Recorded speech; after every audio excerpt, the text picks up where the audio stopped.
feel like we came out strong, and we built a pretty decent lead, getting the ball in the paint, playing fairly decent defense, and we started getting into some substitutions and rotations, and I felt like we lost our steam and we let them get comfortable.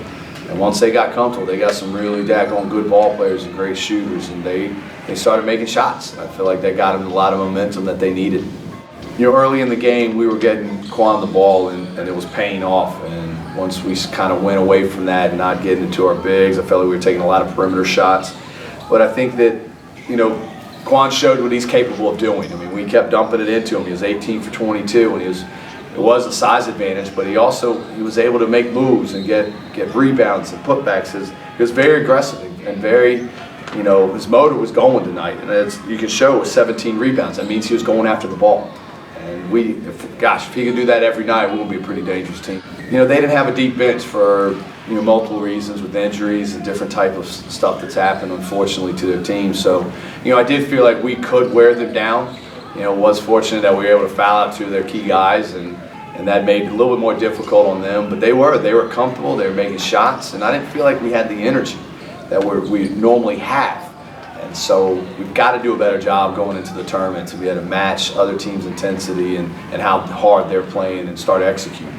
Not having DeAndre, all for a week and a half because of an ankle injury, it affected his shooting. So that's why we have guys like Vaughn who can step up and have a night with 12.6 rebounds. And he just was attacking the basket and getting to places and getting stops. He was making it difficult on them on defensive end. So, but he brings that motor. He has the energy that we're looking for. He is our leader of this team, and we needed him at times, and he stepped up.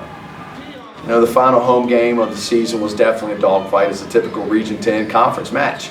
Teams don't care where you are, what your record is. They're coming in and they're going to give you their best shot, and that's what always happens to us. And, even on our home floor. So it's good to finish the regular season with 25 wins. I think that's a huge accomplishment for our players, our coaches too. And now we're going into conference play. We're going to be hosting the Region 10 tournament here on March 4th and 5th. It's going to be a great weekend of basketball. So we'll play at 4 o'clock on Sunday, March 5th, against the winner of the 7-10 seed. And those games start at 10 o'clock that day. So I think it's going to be a great weekend. I think all basketball fans should come out and watch. And you're going to see some pretty great basketball players that you're going to see at the 4-year level. It was a great night, having all our sophomores recognized tonight, especially, you look at Jaquan, who was able to score 42 points. And in my 4 years here, that's the most anybody else has scored. And R.J. Moses had 41 one night, which was an incredible night. And then all of a sudden, Quan, I thought he was on pace to get over 50. I felt like he missed some bunnies at the end, but it's good for him to have that kind of night on sophomore. We had a lot of family here. Then our other sophomores were able to be recognized and played well. I'm glad they got the win, because it would have been kind of a sad night for all their friends and families to see them. But they fought, and that's the toughness that we have, and our sophomores are the leaders of that group.